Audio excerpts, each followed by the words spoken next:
welcome to TalkFCB and welcome back here to the channel, guys, to a Barcelona news roundup coming up for you today. There's plenty of news on the agenda from a former Barcelona player describing his experience under Ernesto Valverde. We also got the latest there on the return date, or possible return date, for football in La Liga. We also got the latest on Luis Suarez's current injury, along with a big transfer story concerning Antoine Griezmann in the morning papers. And last but not least, Aymeric Laporte, who may be on Barcelona's radar. It's all coming up for you. Let's get right to it.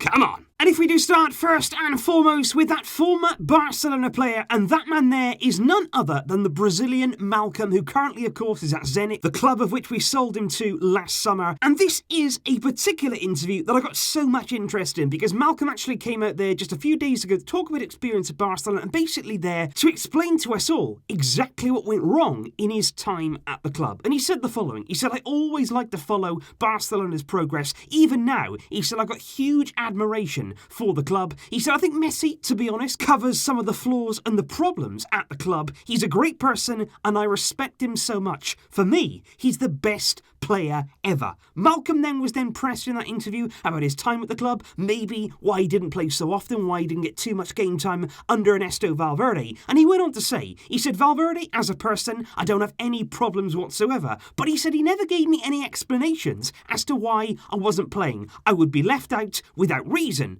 but it didn't bother me." He said, "It didn't get me down. I never stopped working, and when I received minutes, I tried to play as well as I possibly could, and I always looked to help the team." And he even went on to say, he said, "Every day I think about my goals and my time that I spent at Barcelona." He said, "The goals that I scored against Inter in the Champions League and against Real Madrid in El Clasico in the Copa del Rey, those are some of the best moments of my entire career." He said, "You never know. Maybe in the future, you'll never rule it out. Maybe I could come back." He said, "I would absolutely love to do that." And I thought those words are there from Malcom. First of all, very, very insightful on his time there under Valverde, not receiving any explanation as to why he wasn't in the team. Because we were all puzzled, weren't we? You had Dembele out injured, of course, last season. We had a number of problems in the attacking areas, but still it seemed as though whenever Valverde could leave out Malcom, that's what he did. And Malcom himself was never given a reason why, as to why that kept happening. And I think, to be honest, from the very beginning, Valverde didn't agree with the signing, and for that reason,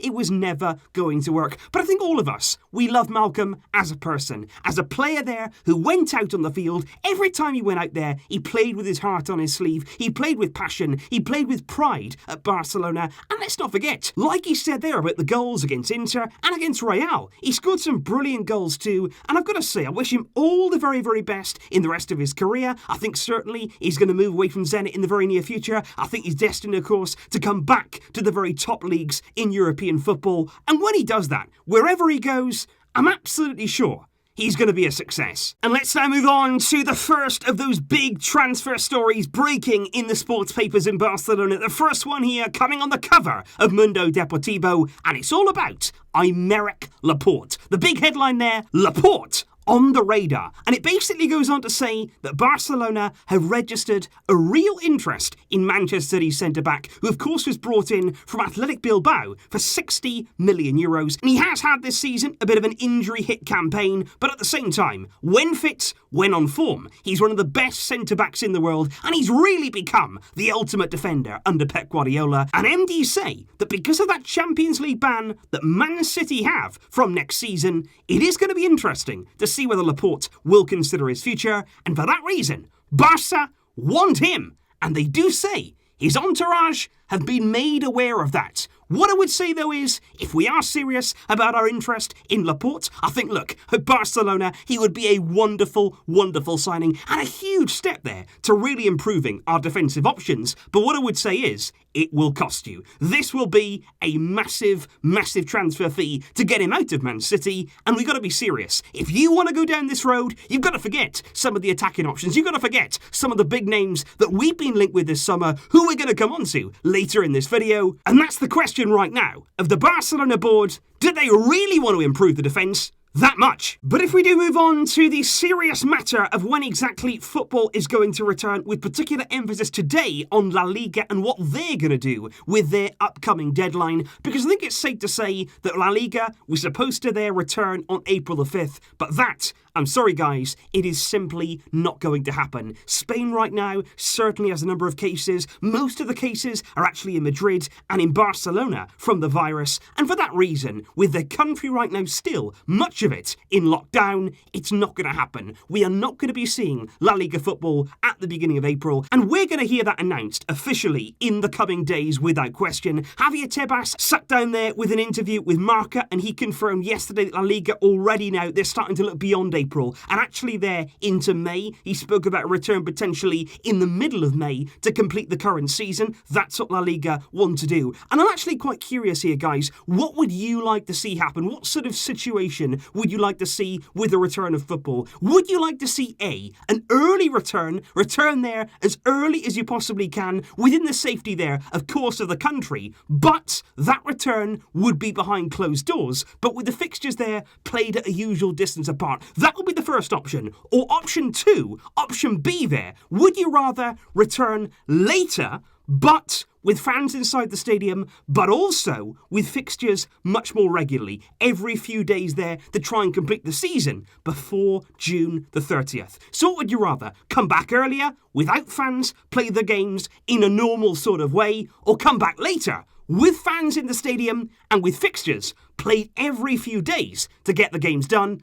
I'm really interested there to know your thoughts, because both of those ideas, both of those scenarios are currently being weighed up by La Liga. And indeed they're talking about the current break from football and with that new possible return date in mind. Somebody there who'll certainly be taking the positives that you possibly can from this enforced break is none other than Luis Suarez, who of course, as we've been talking about, is continuing there his recovery from his long-term injury. And he spoke just yesterday again about his possible return, about how his recovery is going, and I've got to say, very encouraging words from the Uruguayan. He said, from the very beginning, straight after my surgery, he said, my idea was always to return early. He said, I was told about the 4 months and I thought, no way, things are going to be done sooner than that. And he said, recently, the doctor has now told me that my recovery is going really, really well. And that's given me real hope that I can be playing again very, very soon. He said, before the break, the team were in a very difficult moment. He said, Dembele was injured. I was injured there at the same time. He said that when football comes back, I'm going to be able to train with the team. And he said, when football does return, we don't know when that is, but when it can come back,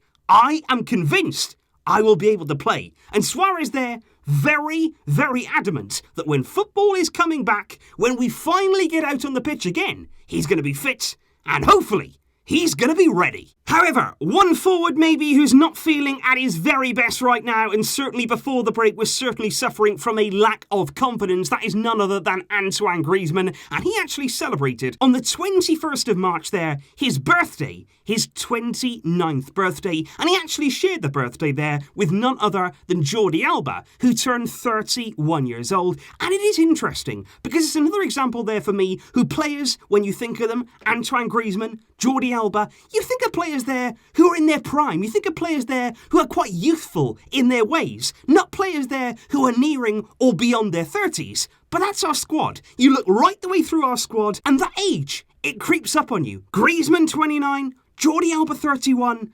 Those are not good numbers for either of those players. And I have to talk about Griezmann with a big transfer story looming. And to be fair, this is not a surprise to me, but the day after his birthday, he's on the cover of Sports with the headline, Griezmann on the market. And like I say, that there from Sport is potentially a very, very big story brewing, something I believe we'll see right the way through the summer transfer window. They go on to say basically that Barcelona right now are already thinking about offloading Antoine Griezmann after the season that he's had, about the way that he hasn't quite adapted in the way that we'd all hoped. And they believe this summer that Barcelona will try to recoup as much as they possibly can from that big transfer fee of 120 million euros that we've paid Atletico Madrid. And honestly, if this is true, if we do try and offload Griezmann this summer, which I honestly believe the club will be thinking about it is only natural, with Neymar linked, with Lautaro Martinez linked, with all the money that we're going to need to pursue those kind of names, somebody has got to go. Something has got to give, and certainly Griezmann is one of those names that you will be thinking about about moving on this summer, whether or not you're on board with that idea. But even if we do get rid of Griezmann, if we try and sell him on, there is one group of people who should be feeling very, very bad about themselves, and it's not Griezmann. It's nothing to do with Griezmann, it's the Barcelona board. Because if you sign somebody for 120 million euros, number one, you give them time. Number two, you have a plan. And with Griezmann, none of that existed. We brought him in, you've tried to stick him in the team, you've stuck him on the left, you've stuck him on the right, you've stuck him up front. It has never, ever been the way of Barcelona to just bring somebody in and hope it works. That's what you call a Galactico signing. We saw it with Coutinho. We are still trying to offload him. We're seeing it now with Antoine Griezmann. And it's not right. If you spend that amount of money, you have a plan. You know where he's going to play. You know what the future is going to look like with this player in your team. But we don't. We lurch from one big money disaster to another, and this must end. I really, really do hope whoever takes over from Bartomeu, they've got to come in and they've got to get us back to the Barcelona that we want. None of these big money signings being brought in left, right and centre and shoved into the team. We have to have a sporting project, a sporting plan, a clear idea of the direction that we want to go in. And then you can stop all this nonsense, because year after year after year, we're spending huge money, not seeing the results on the field, and then at the end of the season, every summer, we're losing money on these big signings, and it simply cannot continue. So that there, guys, is my thoughts on the day's news from the world of FC Barcelona. Like we say, that may or may not be true with regard to Griezmann, but like I say, with the names that are being mentioned, with the money that we'll need, you cannot but deny that Griezmann, this summer, he will be an option to leave the club, whether or not that's the right call. Let me know all of your thoughts in the comments down below, and especially about the board's planning. I will see you soon. Plenty more videos coming up. Thank you for your support. Make sure you're staying safe. But until next time, as always, Visca el Barça.